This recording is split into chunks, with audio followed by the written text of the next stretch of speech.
Hi everybody, here we go with just a little bit of work through this limits review solutions here. I didn't have anything written down for the first question here. In your own words, describe what a limit is in a mathematical sense so that a second-year algebra student could understand. And we've used phrases like the trend of the y values, or what the function is approaching as x goes to a certain number. There's a lot of different ways to describe it. I'm going to leave that part up to you.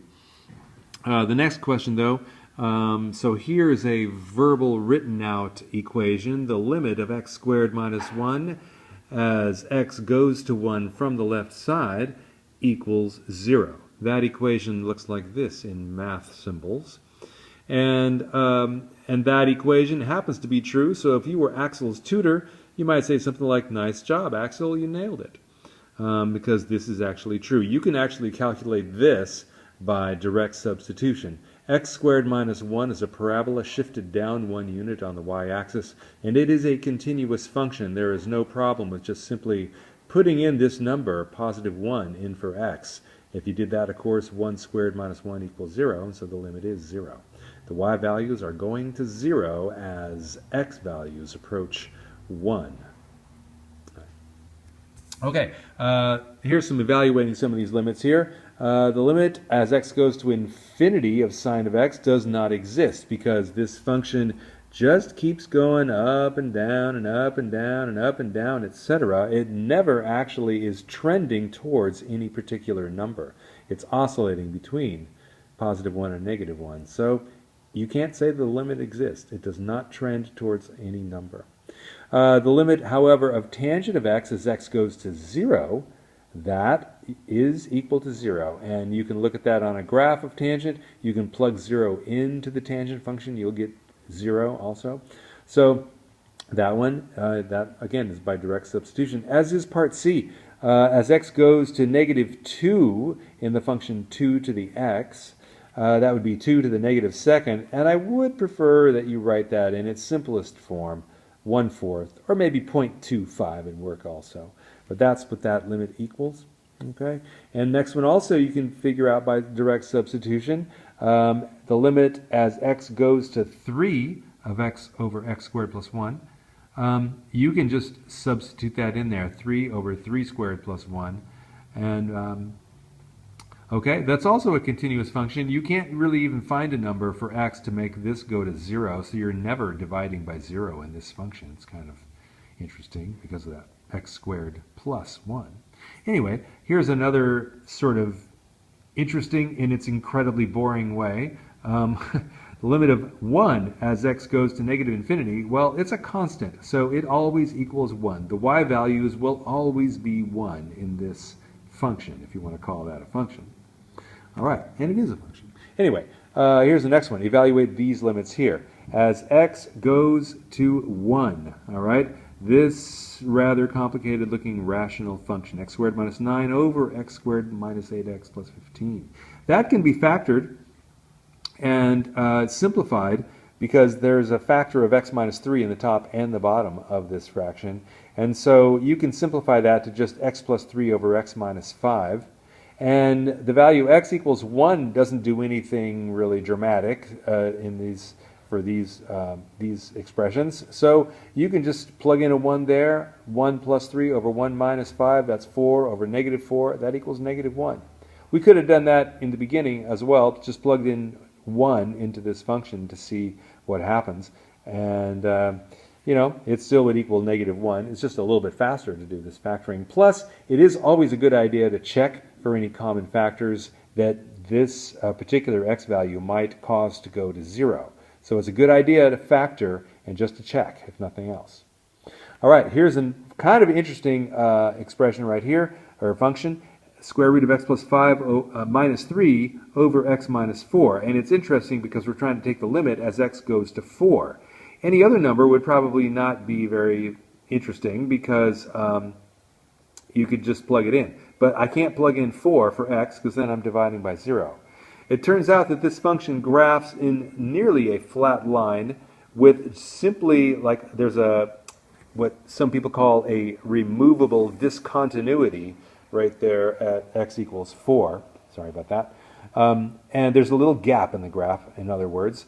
But the y values are trending on either side of that gap to a specific y value. And that y value is 1 over 6. On a graph, you can find that it's 0.167. You could plug in numbers really, really close to 4, like 3.999 or 4.00001 in there for x, and you'll get something that is just about nearly exactly 1 over 6. There is an algebraic method too, which we went over in class, but I'm not going to go through that on this video. But anyway, the limit, that is the trend of the y values, is to y equals 1 over 6. Okay, this one here, limit of 1 over x. This is one of our favorite little functions to talk about when we talk about limits. Such a simple and yet important function. This is hard to read on my screen anyway. I hope you can read it better. The limit as x goes to 0 from the left side, 0 with a little minus sign there. And that function is going to negative infinity as x approaches 0 from the left. If without that little negative sign right there, you would have to say that this limit does not exist, because from the left it's going to negative infinity, but from the right, if that was a plus, then this would be positive infinity. So the limit does not exist. The two-sided limit does not exist at all. You can sort of fudge that phrase a little bit by saying the limit goes to negative infinity on the left side or positive infinity on the right side. In my opinion, this is the best way, the most precise and complete way to express this limit as negative infinity. You could also say it does not exist because it's going to infinity. But anyway, that's, I think, is the best answer there. Let's flip it over, and we got this crazy looking graph here with all these gaps and jumps and little discontinuities here and there. And so I'll refer back to this. So limit of we're evaluating all these different limits. The first one, the limit as x goes to 3, that equals negative 2. I'm really sorry about all the jumping in and out of focus here. This is a terrible way to make a video, I understand, but it's the best and quickest thing I got. As x goes to 3, the y values are getting closer to negative 2. That's be right there on the graph. Okay? And even though the graph doesn't have a value there at negative 2, that don't matter. What we're asking again is the trend of the y values. And from either side of this point, where x equals 3, the y values are trending to equal, or getting closer and closer to, that is, negative 2. There's your y value of negative 2. So we say the limit is negative 2. The limit as x goes to 0, all right, so over here, as x goes to 0, all right, sorry, I got this one right here, as x goes to 0, is negative 1 from both sides. As x goes to 0, the y values are equaling negative 1. So that's the limit there. The next one, as x goes to negative 3, all right, so let's look at the graph again. Here's negative 3, and from the right side and from the left side, the y values are getting closer and closer to this point right there of negative 3. Once again, there's a removable point, so the function doesn't equal 3 at x equals negative 3. It actually equals positive 1. But that doesn't matter. We're asking what is the trend of the y values. And they're getting closer and closer to 3. So there you go. Next one, the limit as x approaches 1 from the positive side. That's what that is, 1 with a little plus there. It's 1 from the positive side. So here's x equals 1 from the positive side. That is from the right, going to x equals 1 from the right. The y values are getting closer and closer to positive 2. So that limit is 2, right here. The next one, 1 from the negative side. Okay, let's back again. X equals 1 there. X equals 1 from the negative side. The y values are staying right constant at negative 1. So that limit equals negative 1. Next one is as x goes to 1 and there's no differentiation between the positive or negative side. It's just the two-sided limit. And that does not exist because, as we just saw, the limit from the left is negative 1, and the limit from the right is positive 2. So they're different. That's the important thing, is that they are different on the left and the right side of this point right here. And so the limit at that point, the two-sided limit, does not exist. So that's what we say right there. Next one, as x goes to negative 2, let's check that out. Negative 2. is right there, and from the left it's tending to equal 0, and from the right it's tending to equal -1. Once again, they are different, so the two-sided limit does not exist. So once again, folks, when there is no plus or minus here as x approaches some value, if it's left open, then we are assuming that it's the two-sided limit. Okay, as x approaches 4. All right, over here, and we talked about this in class, this is a little bit of a funky question. I would avoid asking this question on a test because I'm kind of leaving open, how can we do a two-sided limit when there is nothing in the function to the right? I would say that, if I had this on a test, which I won't, but if I did, I would say your answer is either -4, or you could be kind of quibbly and say it doesn't exist because there's nothing on the right of it.